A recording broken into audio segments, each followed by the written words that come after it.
हे नाथ नारायण वासुदेवा।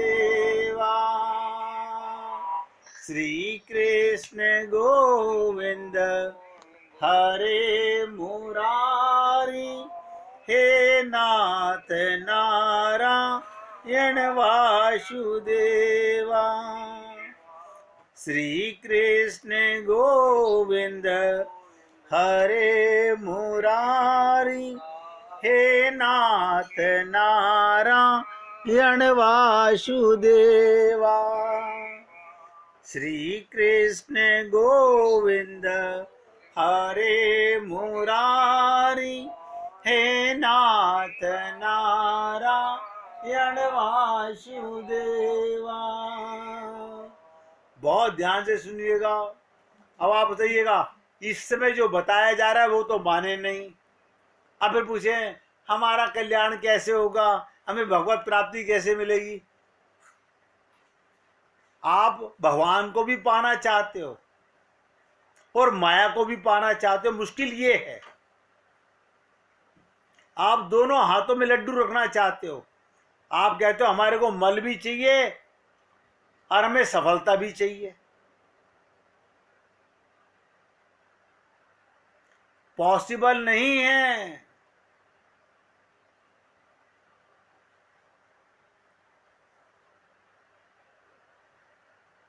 इतनी सी बात अगर हमें समझ आ जाए, हमारा कल्याण तुरंत हो जाएगा।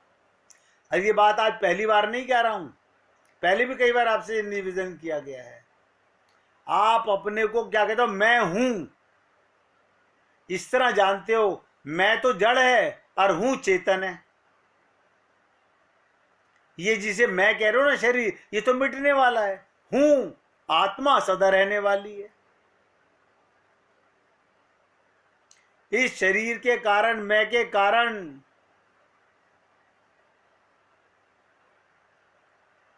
ये मैं जो है हूं के कारण ही है। अगर आत्मा ना होती, ये मैं में जो आप जोर देते हो अहम ना रहे तो हूं नहीं रहेगा। प्रत्युत केवल है, भगवान है, मैं आत्मा, जिनमें सत्ता मात्र रह जाएगी। गीता में भगवान ने कहा, जब साधक, नोट करो, बहुत गहराई से समझने का प्रयत्न कीजिएगा। ऐसे गंभीर विषय कभी कभी आते हैं चर्चा में।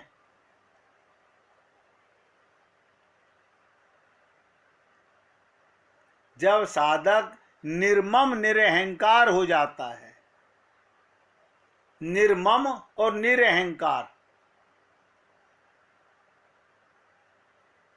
तब उसकी स्थिति ब्रह्म में हो जाती है। ऐसा ब्राह्मी स्थिति, अहम ब्रह्मास्मि। अहंकार हमारा स्वरूप नहीं है।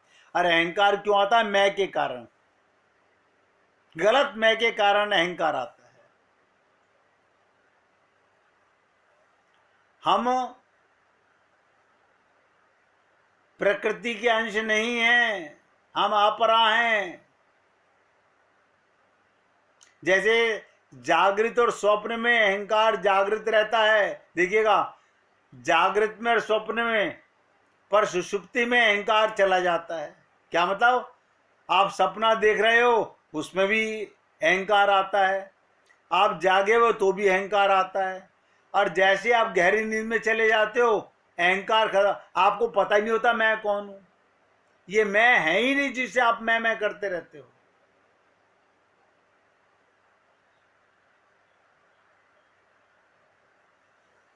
ये शरीर तो भोगने का स्थान है। जैसे हम रसोई घर में बैठकर भोजन करते हैं, जैसे हम शरीर में रहकर कर्मफल भोगते हैं। इसलिए साधक को ये बात अच्छी तरह समझ लेनी चाहिए, मैं निराकार रूप हूं, मनुष्य रूप नहीं हूं, शरीर नहीं हूं। साधन करने वाला शरीर नहीं होता। इसलिए हम कहते हैं मैं बचपन में जो था वही मैं आज हूं। ना ना, आप सोचिएगा, आत्मा वही है, शरीर बदलता रहता है। आप, ये तो सबका तजुर्बा है, आप सब लोग इतने ज्ञानी तो हुई कि बचपन से लेकर आज तक हमारे शरीर में इतना फर्क पड़ गया, पहचान भी नहीं सकते, फिर भी हम वही हैं। बचपन में खेला करता था, बाद में पढ़ता था, वही मैं आज हूं। शरीर वही नहीं है, शरीर तो एक क्षण भी नहीं रहता, निरंतर बदलता रहता है। जो नहीं बदलता वही साधक है। और आप लोग शरीर को साधन करने में लगे हुए हैं। बदलने वाला साधक नहीं होता।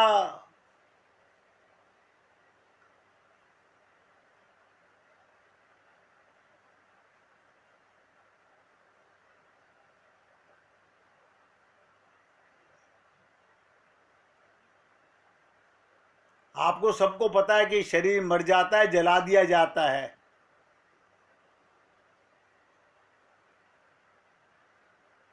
जो शरीर नहीं मानता अपने आप को, वही आगे जाकर के संत महात्माओं के घर में अच्छे उसमें पैदा होता है, भगवान से प्रेम करने के लिए। बिना साधन बढ़िया नहीं होगा। सत्संग की बातें ठीक समझ में नहीं आ सकती। अभी तक तो मैं का ही पता नहीं है। मैंने आपको जो बात कही, आप बताइएगा कि आपके तजुर्बे में आती है कि नहीं आती है। शरीर हर क्षण बदल रहा है, पर आप, ये प्रलय हो जाएगा संसार की, तब भी नहीं बदलेंगे, वही रहेंगे। आप कभी नहीं बदलते।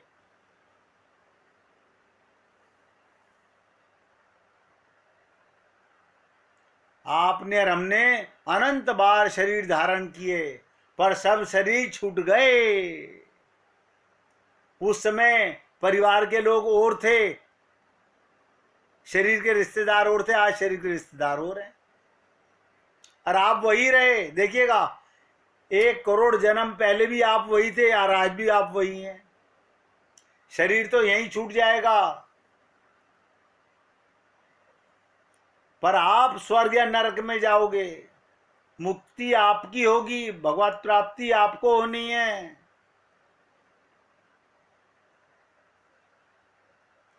आपके अधीन शरीर है, आप शरीर के अधीन नहीं हो।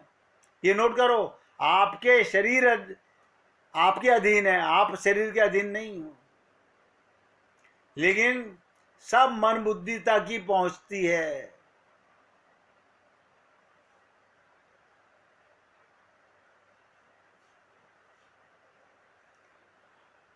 इसलिए मैं आपसे निवेदन करता हूं, आपके परमात्मा हैं और आप परमात्मा के हो। लिख लो बस इस बात को। आपका परमात्मा और परमात्मा के आप, बस बाकी सब जंजाल है। जिसे गा तो लेते हम लोग कि झूठा है संसार, धोखा खाएगा, कर ले हरि से प्यार, वरना पछताएगा। लेकिन असर नहीं पड़ रहा।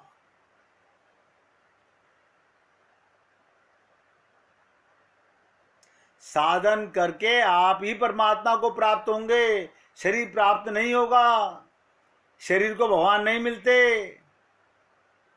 ये बात बहुत गहराई से समझिएगा।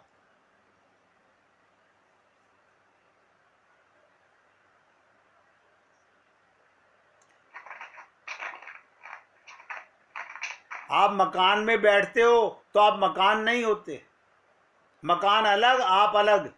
मकान को छोड़कर आप चल दोगे, फर्क आपसे पड़ेगा, मकान में नहीं फर्क पड़ेगा। ऐसे शरीर यही रहेगा, आप चल दोगे, पाप पुण्य का फल आप भोगोगे, शरीर नहीं भोगेगा। आप कहोगे इस शरीर में मैंने पाप किए थे। ना ना ना, मुक्ति आपकी होगी, मोक्ष आपका होगा, भगवत प्राप्ति आपकी होगी, शरीर की नहीं होगी। लोग शरीर से भगवान को मिलने में लगे हुए हैं। शरीर तो नोट करो सबका मिट्टी हो जाएगा। आप मिट्टी कभी नहीं होगे।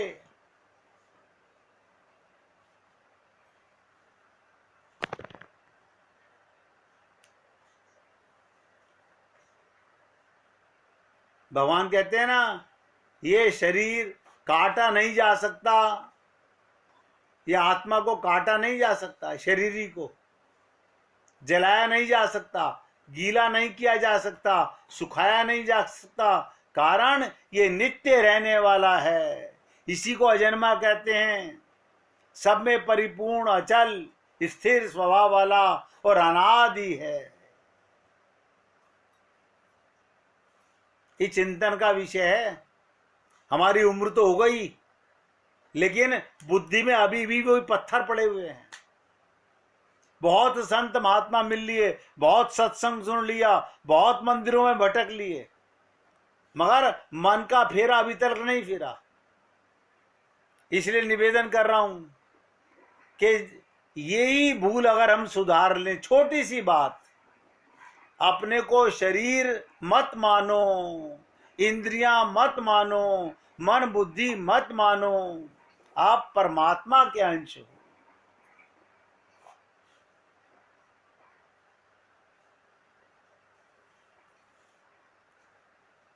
आत्मा को काटा नहीं जा सकता, जलाया नहीं जा सकता, कुछ नहीं किया जा सकता। इसलिए अपने को आत्मा मानकर क्या है तो नहीं मानते। देखो कमाल की बात,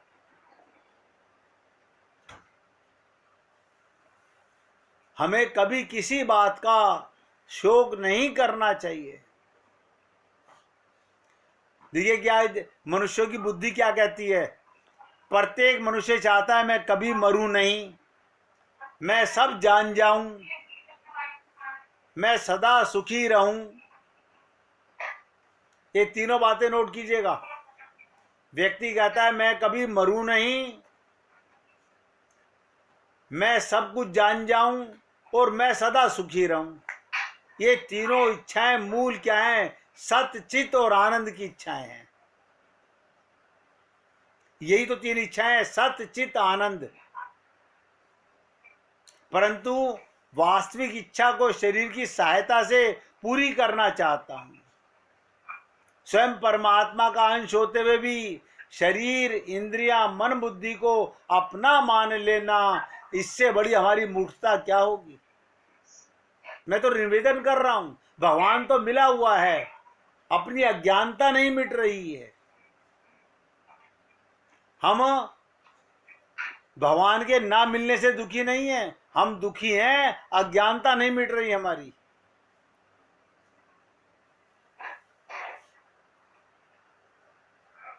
हम शरीर और संसार से इच्छा पूरी करना चाह रहे हैं। वास्तविक इच्छा तो मैं को जानने की है। शरीर और संसार से कभी इच्छा पूरी हुई है? आप लोगों से अनंत बार ये चर्चा हुई, शरीर जड़ है, इसलिए उसके द्वारा ज्ञान नहीं होता। शरीर प्रतिक्षण बदलने वाला है, उसके द्वारा कोई सुखी नहीं हो सकता। इसीलिए मैंने आपसे निवेदन किया, तीन चीजें नोट कर लीजिएगा। सत्य, चित्त, आनंद, उसकी पूर्ति शरीर से संबंध रहित होने पर होगी। शरीर में रहता हूं, शरीर मैं नहीं हूं। संसार में रहता हूं, संसार मैं नहीं हूं।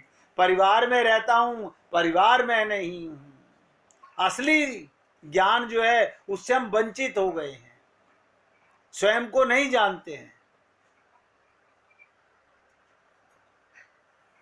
शरीर का संबंध ही इसमें बाधक है। यही कारण है, मन बुद्धि प्राकृतिक है, शरीर प्राकृतिक है, और हम लोग स्वयं को शरीर मानकर, मन बुद्धि अपना मानकर, मेरा मन कह रहा है, मेरी बुद्धि कह रही है, इसीलिए हमें मैं का पता नहीं चलता।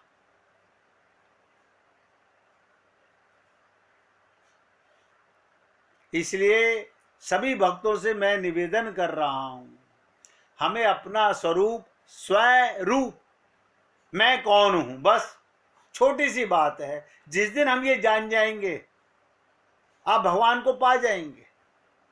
भगवान आपसे दूर ना था, ना है, ना कभी होगा।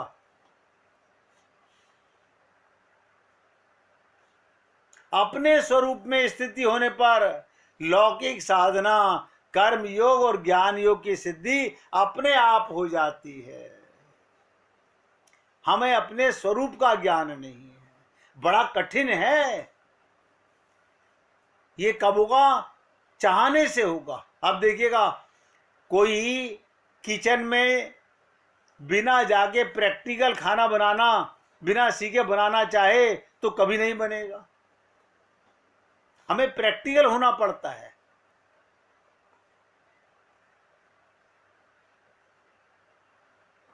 इसलिए मैं आपसे निवेदन कर रहा हूं, अब 5-7 मिनट ध्यान से सुनिएगा। स्वरूप जिसका अंश है, ये आत्मा किसका अंश है? उस परमात्मा को अपना मानने से, उसके शरणागत होने से अलौकिक साधना, भक्ति योग जिसे कहते हैं, वो सिद्ध हो जाती है। आप प्रेमी और प्रियतम से मिल जाते हैं।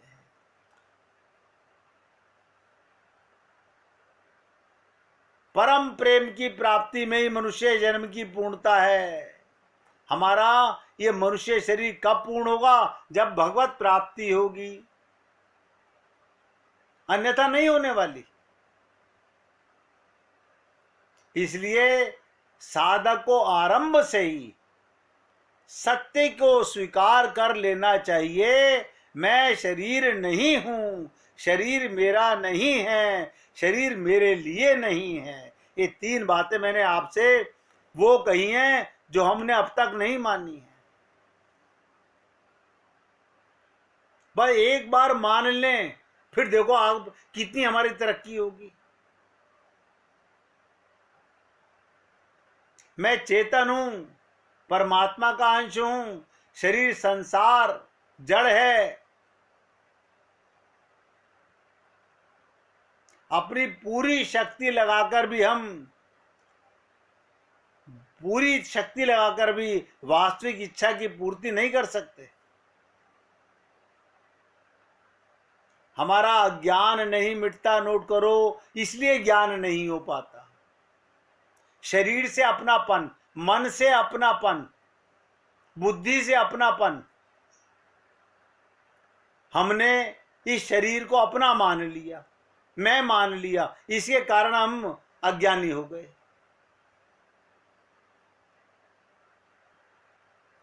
किसी ने प्रश्न किया, सत्संग में ऐसी बातें सुनते हुए जब व्यवहार करते हैं तो राजी और नाराज हो जाते हैं, क्या करें? व्यवहार में राजी और नाराजी तो हो जाते हैं, वो बालकपन है। बच्चे खेलते हैं, मिट्टी इकट्ठी करके पहाड़ मकान आदि बना लेते हैं, उसमें लाइनें खींच करके इतनी जमीन मेरी, इतनी तुम्हारी। दूसरा बच्चा जमीन लेता है तो लड़ने लग जाते हैं। वही है बच्चों वाली लड़ाई, हम बड़े होके भी लड़ते रहते हैं। ये तुम्हारा नहीं, हमारा है। कोई बड़ा आके समझाता है, बच्चों लड़ते क्यों हो? वो कहते हैं हमने पहले लकीर खींची थी, इसलिए ये हमारी हुई।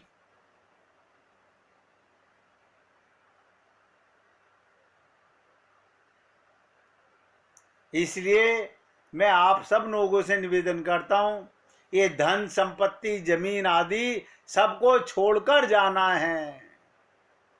इनकी याद तक नहीं रहेगी। पिछले जन्म में हमारा कौन सा घर था, कौन सा कुटुंब था, अब याद है क्या? इस संसार की कोई भी वस्तु व्यक्तिगत नहीं है, अपनी नहीं है। जैसे धर्मशाला सबके लिए होती है, ऐसे संसार सबके लिए है। जमीन वही रहता है, मकान वही रहता है,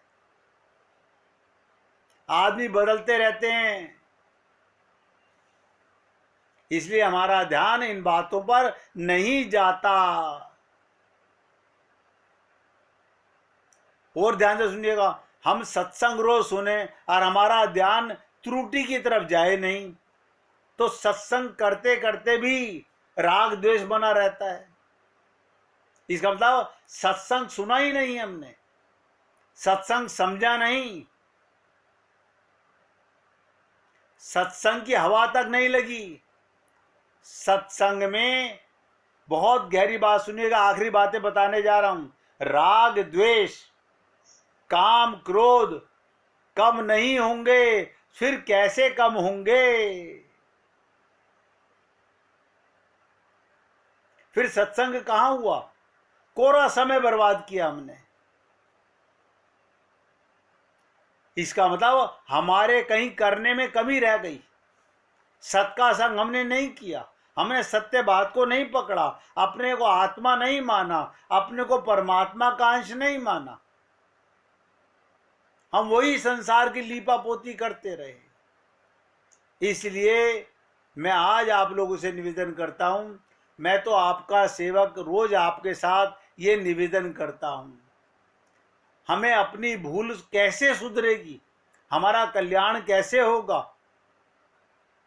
जिसे छोड़ के जाना है, फिर इनसे मिलना कभी नहीं, उनमें अपनापन किए हुए हैं। इसीलिए कहते हैं सिया राम में सब जग जानी, ये सब परमात्मा का स्वरूप है। इसमें परमात्मा का स्वरूप देखना, यही संसार का स्वरूप है। इसमें अपनापन मत करो, अपने तो केवल भगवान हैं। इसलिए प्यार से गाइएगा, मेरे गिरधर गोपाला मैं तेरी तू मेरा, मेरे गिरधर गोपाला मैं तेरी तू मेरा, मेरे गिरधर गोपाला मैं तेरी तू मेरा, मैं तेरी तू मेरा, मेरे गिरधर गोपाला मैं तेरी तू मेरा, मैं तेरी तू मेरा। बोलिए वृंदावन बिहारी लाल की जय। जय जय श्री राधे, जय जय श्री राधे। बोलिए लाल जी का मंगल हो, सभी भक्तों का मंगल हो। सबको राधे राधे भैया, राधे राधे भाई, सबको राधे राधे, राधे राधे जी, राधे राधे।